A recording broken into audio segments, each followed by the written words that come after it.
আজকে মামা রান্না করছে। মামা আজকে কি হচ্ছে?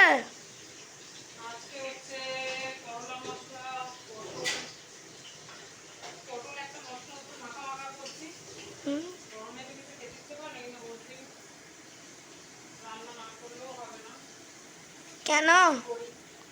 আর কেন? হচ্ছে সাম্বার ডাল, তো বাবাদেরকে আগে বরবটি আর আলু দিয়ে ভাজা করে খাই পাঠিয়ে দিয়েছি, রুটি তার সাথে ডিম সিদ্ধ।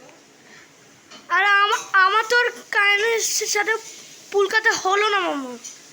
হ্যাঁ, তো কারেন্টের ফুল কাটটা তো আগে আসেনি, তো বাবা যেই ফুল কাটটা করেছে উনি আগে চলে এসেছেন, এই কারণে। আর বাবা বলছে যে কারেন্টের পুলকার লোকটা মারে কথা বললেই। তুই কি দেখেছিস?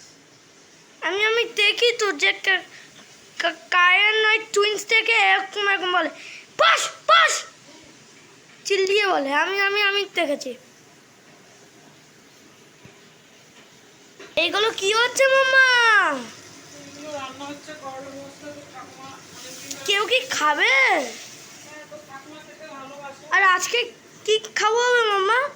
আজকে আজকে যে পটল, ও পটলের গ্রেভি করছি একটা। আর আজকে পকোড়া হবে না? না, আজকে আর পকোড়া করবো না, তোর জন্য কিছু পনির ভাজবো। হ্যাঁ খাবি পনির? হ্যাঁ তোর জন্য একটু পনির ভেজে রাখবো। ঠিক আছে, আজকে এর জন্য টাটা করে দাও।